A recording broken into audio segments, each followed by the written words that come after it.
चर्चा करण्यासाठी आपल्याला माहिती देण्यासाठी हे प्रेस बोलवलेली आहे। आपल्या सर्वांना कल्पना असेल की पुणे बँगलोर रोडवर ठिकाणी जाहिरात फलक जो असतो मोठा तो पडला होता आणि बरेच 19/4/2023 रोजी मी आयुक्तांना पत्र दिलं होतं। आयुक्तांनी त्याच्यावर रिमार्क्स दिले होते महत्त्वाचे। मनपा क्षेत्रातील सर्व अधिकारी आपल्या महानगरपालिकेच्या अधिकाऱ्यांचे साठे लोटे त्या होल्डिंग्स बसवणाऱ्या लोकांबरोबर आहे आणि म्हणून काही ठिकाणी परवानगी दिलेली आहे। पण परवानगी दिल्या देखील आपण पाहिलं असेल की लोकांची त्या ठिकाणी उद्या हानी होणार नाही याची खबरदारी घेतली गेलेली नाही।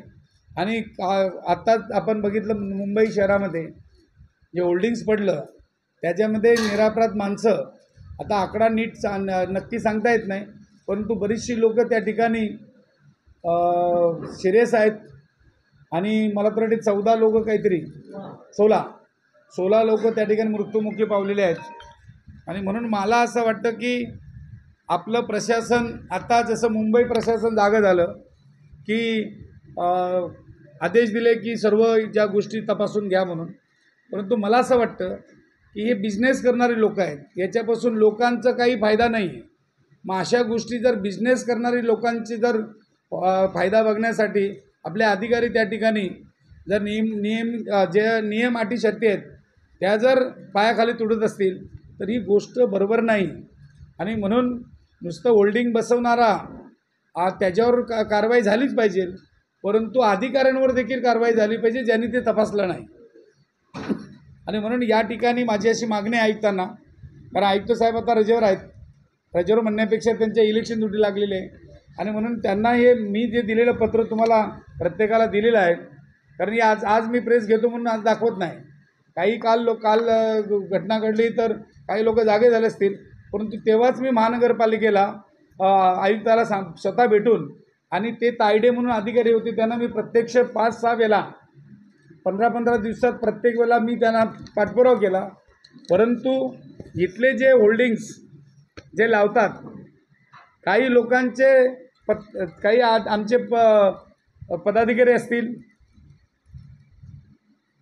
त्याचबरोबर काही नेते मंडळी असतील, काही अधिकारी। आपल्याला नमस्कार, आपल्याला माहीत आहे की पुण्यामध्ये एक होल्डिंग्स पडून नागरिकांचं मृत्युमुखी पडले ते, त्याबरोबर लगेच मी दुसऱ्या दिवशीच माननीय आयुक्त यांना पत्र दिलं होतं की नवी हद्दीमधल्या जेवढे होल्डिंग्स आहेत अधिकृत आणि अनधिकृत यांची चौकशी करावी आणि जे होल्डिंग धोकादायक असतील ते तात्काळ काढून टाकण्यात यावे। जवळपास 25-30 वेळा त्यांच्याबरोबर वर्षभर मी संपर्क साधतोय, परंतु का कुणास ठाऊक ज्या होल्डिंग्स अधिकृत किंवा अनधिकृत आहेत त्यांना अधिकारी काही पाठीशी घालतात। आणि म्हणून आयुक्तांनी त्या ठिकाणी रिमार्क्स तरी देखील दिला होता की सर्वे करावा आणि अहवाल सादर करावा, परंतु तसं काय झालं नाही, त्याचं उत्तरही मला आलं नाही। काल परवा आपल्या मुंबई शहरामध्ये एवढी मोठी होल्डिंग्स त्या ठिकाणी पडली आणि जवळपास 16 नागरिकांचा मृत्यू झाला आणि त्याच्यापेक्षा डबल लोक आज जखमी आहेत। आणि अशी गंभीर अवस्था असताना देखील प्रशासन यावर गप्प बसलेलं आहे आणि म्हणून त्यांच्या कानावर आवाज जावा यासाठी आज पत्रकार परिषद घेतलेली आहे। आणि मला वाटतं त्यांनी जर हे लवकरात लवकर कारवाई केली नाही तर निश्चितपणे त्या ठिकाणी मोर्चा काढण्यात येईल राष्ट्रवादीच्या वतीने। दुसरा जो विषय आहे की विकास आराखडा आरक्षण उठवण्यात आलेले आहे आणि कितीतरी वर्ष त्या गोष्टीला लावले आणि आचारसंहिता यायची वाट पाहिली आणि सिडकोने आपले भूखंड हक्काचे नवीनबीकरांचे भूखंड विकून झाल्यावर त्यावेळेला हा विकास आराखडा तयार केला आणि शासन दरबारी पाठवलेला आहे। त्याच्यामध्ये बराचसा सावला गोंधळ झालेला आहे। नवीनबीच्या जनतेवर अन्याय केलेला आहे। नवीनबीच्या जनतेला आरक्षित असलेले भूखंड बदल करून बिल्डरांना फायदा कसा होईल या दृष्टीने तो केलेला आहे आणि म्हणून तो जो विकास आराखडा पाठवण्यात आलेला आहे तो विकास आराखडा तात्काळ मागे घेण्यात यावं आणि त्या ठिकाणी नवीनीकरण आवश्यक असलेले आरक्षण त्या ठिकाणी पुन्हा ठेवावे अशी त्या ठिकाणी मागणी केलेली आहे.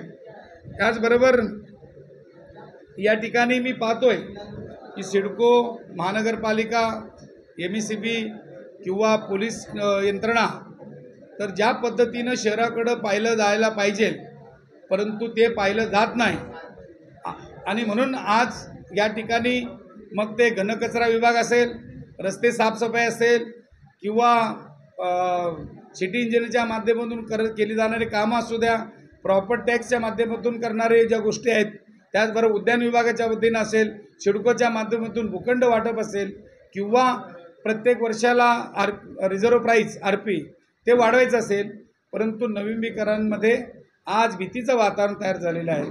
भ्रष्टाचार वाढलेला आहे आणि भ्रष्टाचार वाढल्यामुळं लोकांना नुकसान होतं. अधिकाऱ्याला फक्त सकाळी उजाडल्याबरोबर हे दिसतं की मला आज टोलनाक्यावर माझ्या किती गाड्या जातील आणि मला काय भेटेल, या दृष्टीनं प्रत्येक अधिकारी काम करतो आणि बाहेरून आलेले जेवढे अधिकारी आहेत काही जर अपवाद सोडला तर मात्र शिकारला आल्यासारखं त्या पद्धतीने येतात. आणि म्हणून सिडकोमध्ये आज मीटरला किती पैसे, ड्रॉ काढायचं असेल तरी किती पैसे, रजिस्ट्रेशन करायचं असेल तर किती पैसे, ट्रान्सफर करायचं असेल तर किती पैसे. पहिल्या माल्यावर जसा आपण रविवारचा आठवडा बाजार भरतो तशाच पद्धतीनं तिथे एजंट लोक मोठ्या प्रमाणात त्या ठिकाणी दिसत आहेत. बिल्डिंग परमिशनच्या तिकडे एजंट लोक दिसतात आणि म्हणून हा डोळ्याला बघता येत नाही, परंतु तुमच्या माध्यमातून माझी ताकद थोडी कमी पडते म्हणून तुमची मदत घ्यावी म्हणून आज प्रेस कॉन्फरन्स घेऊन आज या ठिकाणी मुद्दे मांडलेले आहेत.